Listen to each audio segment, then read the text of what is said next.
Hello viewers, welcome to our channel kitchen food blog. আজকে আমি বানাচ্ছি একটা বেঙ্গলি অথেন্টিক রেসিপি, টমেটো ভাপে। আমি এখানে কিছু টমেটো নিয়ে নিয়েছি। এই টমেটোগুলোকে আমি প্রথমে এই যে মাথার দিকটা একটু কেটে নেব। এরকম গোল করে মাথার দিকটা কেটে নেব। কেটে নিয়ে একটা চামচে দিয়ে এই ভেতরের যে ভেতরের অংশটা এরকম চামচ দিয়ে বের করে নেব।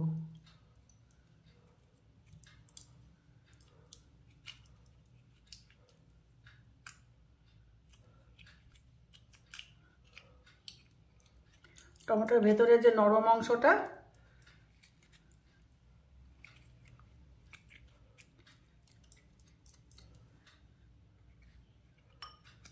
ভালো করে এরকম করে আর একটু ছোটো চামচ দিয়ে হলেও করা যায়।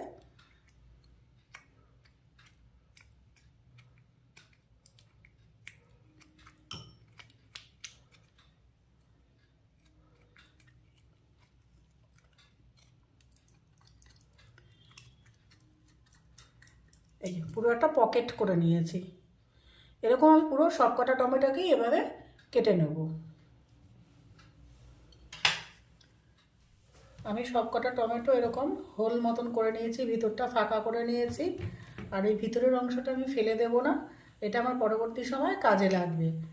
এর পরের স্টেপে আমি আসছি একটু পরে। আমি এখানে প্রেসার কুকার নিয়ে নিয়েছি। প্রেসার কুকারে জল দিয়ে দিয়েছি, দিয়ে কয়েকটা আলু, নতুন আলু খুব পরিষ্কার করে নিয়েছি ভালো করে।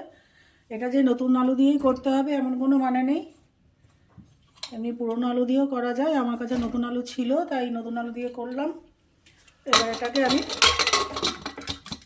সিদ্ধ করে নেব।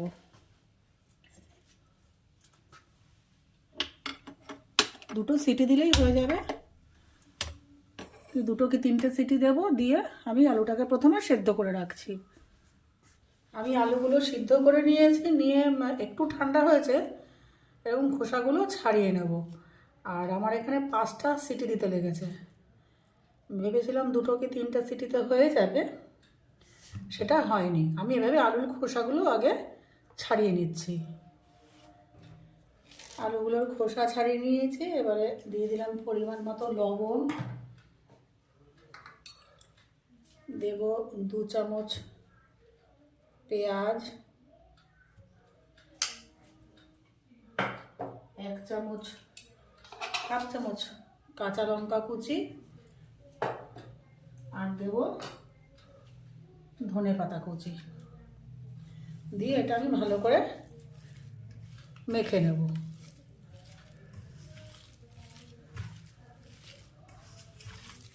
আমি এখানে লবণ, পেঁয়াজ কুচি, ধনে পাতা কুচি দিয়ে মেখে নিয়েছি আলু সিদ্ধটা।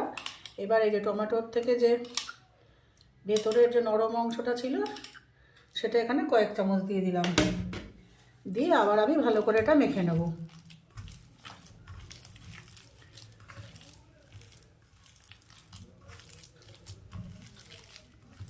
ব্যাস, এইবারে আমি হাতটা ধুয়ে এসে পরবর্তী স্টেপ কী করতে হবে দেখাচ্ছি। এবারে আমি এই যে টমেটোগুলো এরকম হোল করে রেখেছিলাম, আর এই যে মাখা আলু এখান থেকে আমি চামচ করে নেব, নিয়ে এই হোলের মধ্যে ঠেসে ভরে দেব। এরকম ঠেসে ঠেসে পুরো সব কটা টমেটোকে ফিল করে দেবো।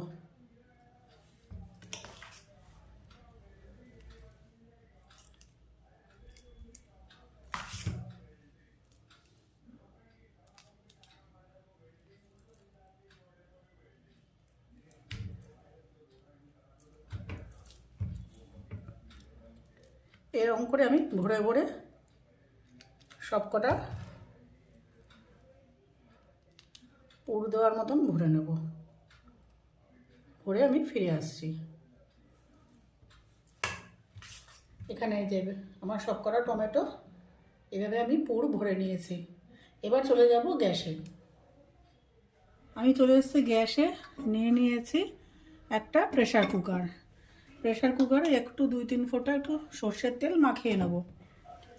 জাস্ট এরকম সর্ষের তেলটা এরকম মাখিয়ে নেবো, আর কিচ্ছু নেই। এটা প্রেসার কুকার ছাড়াও আপনারা করতে পারেন, সময় বেশি লাগবে।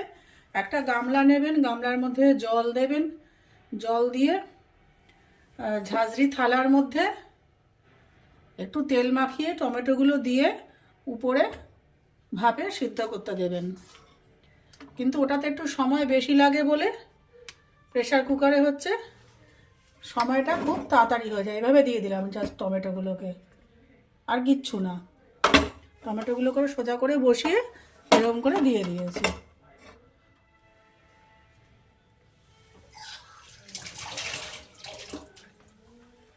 প্রেসার কুকার আমি ঢাকনা লাগিয়ে দেবো, লাগিয়ে দিয়ে এটাতে 2 থেকে 3টে সিটি দেব। আর যদি আপনারা গামলায় ঝাঁঝরি থালার মধ্যে জল দিয়ে সিদ্ধ করেন তাহলে আপনারা একটু ঢাকনাটা খুলে 5-7 মিনিট পর ঢাকনাটা খুলে দেখবেন, দেখে না হলে পরে আরও 5 মিনিট দিয়ে রাখবেন। ওটা যেহেতু সময় সাপেক্ষ ব্যাপার, একটু সময় লাগে, তাড়াহুড়োর ব্যাপার জন্য প্রেসার কুকারটা হচ্ছে বেস্ট। আপনারা প্রেসার কুকারে করাটা হচ্ছে খুব তাড়াতাড়ি, টাইম সেভিং।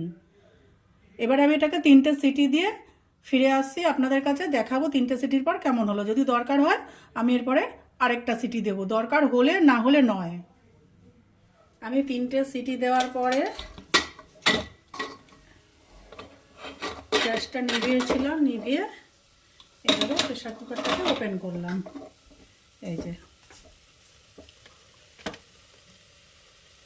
এটাকে আমি প্লেটিং করে আপনাদের সামনে নিয়ে আসছি তারপরের স্টেপের জন্য। আমি প্রেসার কুকার থেকে টমেটোটা বের করে নিয়েছি। এবার দিয়ে দেবো এখানে উপরে একটু সর্ষের তেল, কাঁচা সর্ষের তেল দিয়ে দেবো। আপনারা এরকম গোটাও সার্ভ করতে পারেন, আবার এটাকে মেখেও সার্ভ করতে পারেন। তবে গোটা এক একটা গরম ভাতের সঙ্গে দিলে পরে দেখতে সুন্দর হবে।